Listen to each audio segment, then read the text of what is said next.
आई, आयुष्याच्या या टप्प्यावर आल्यानंतर असं मागं वळून बघताना तुम्हाला कधी असं जाणवतं का हो, की त्यावेळी आपण असं नव्हतं वागायला हवं किंवा आपण ही चूक सुधारू शकलो असतो?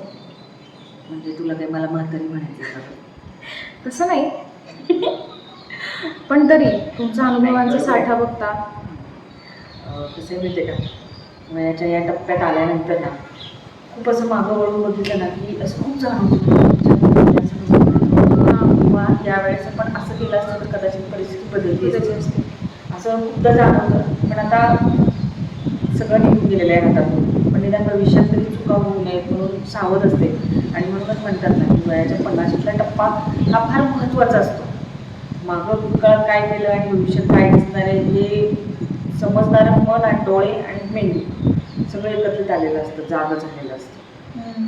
आणि या संदर्भातली ना रसिका एक गोष्ट मी कायम लक्षात ठेवते, तुझ्याही तुलाही नक्की लक्षात ठेवण्यासारखी गोष्ट आहे. एक राजा असतो आणि त्या राजाला ना 4 राण्या असतात.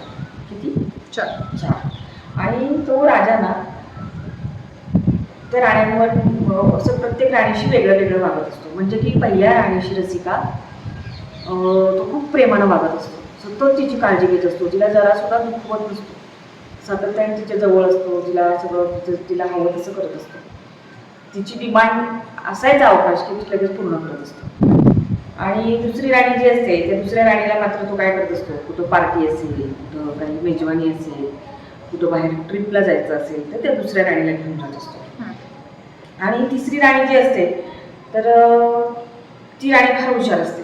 आणि मग त्या राणीच्या मग त्याला कधी काही अडचण आली असेल किंवा काही बौद्धिक करायचं असेल तर त्यावेळेस तो त्या राणीशी बसून बोलत असतो आणि ती राणी पण त्याला वेळ देत असते. आणि चौथी राणी जी असते ना रसिका, त्या राणीकडे ना तो राजा बघत सुद्धा नसतो. ती बिचारी एका कोपऱ्यात असते, फार आशेनं त्या राजाकडे येता जाता बघत असते, पण राजा त्या राणीकडे डुंकूनही बघत नाही, तिच्याकडे अजिबात लक्ष देत नाही. आणि त्यामुळं असं ते राजाचं आयुष्य असतं. आणि एक दिवस काय होतो, राजा खूप आजारी होतो, मरणासन्न असतो. आणि राजाला वाटतं की काही नाही, मी माझ्या 4 राण्या आहेत, माझी काळजी घेणार. आणि मग तो पहिल्या राणीला बोलवतो. ती पहिली राणी म्हणती नाही बाबा, म्हणती मला एवढी सुखाची सवय आहे, मी काही तुझ्याबरोबर थांबणार नाही, माझं मी मोकळी आहे.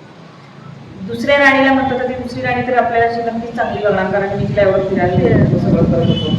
तर दुसरी राणी काय असतं माहिती का, दुसरी राणी म्हणते की तुम्ही जर गेलात नाही हा आजारपणात तर मी दुसरं लग्न करणार आहे, मी कधी दुसरा नवरा करणार.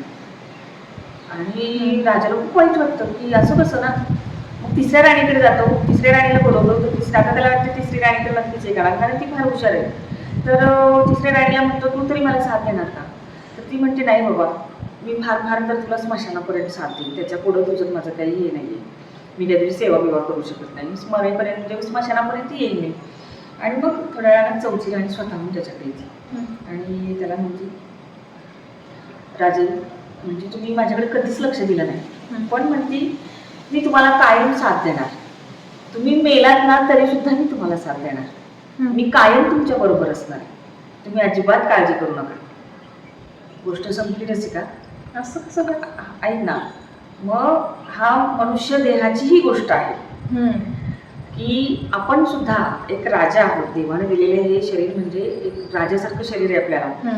आपली पहिली राणी म्हणजे आपलं शरीर, की आपण त्याची खूप लाड करतो, जरा दुखलं लगेच त्याला हे करत असतो, त्याला जी जी सुख हवी ती सगळी देत असतो, पण ते शरीर आपल्याला फक्त शेवटचं म्हणजे शेवटी आपली साथ सोडून देतं.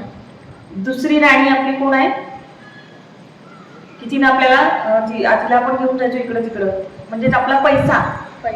त्या पैशाची आपण सगळीकडे हे करत असतो, दाखवत असतो माझ्याकडे एवढा पैसा आहे, पण पैशाला घेऊन मिरवत असतो जगभर, पण तो पैसा सुद्धा आपल्याला शेवटी काही साथ देत नाही. तिसरी राणी कोणती रसिका, की समाज.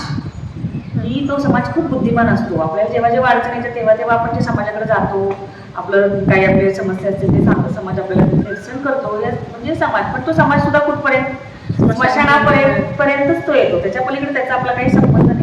चौथी राणी रसिका कोणती म्हणजे कोणाचं कर्म. कर्म कर्म की ते कर्म आपण आयुष्यभर त्या कर्माकडे लक्षच देत नाही. चांगलं करायचं असतं, चांगलं वागायचं असतं, त्या राणीकडे आपण कधीच लक्ष देत नाही.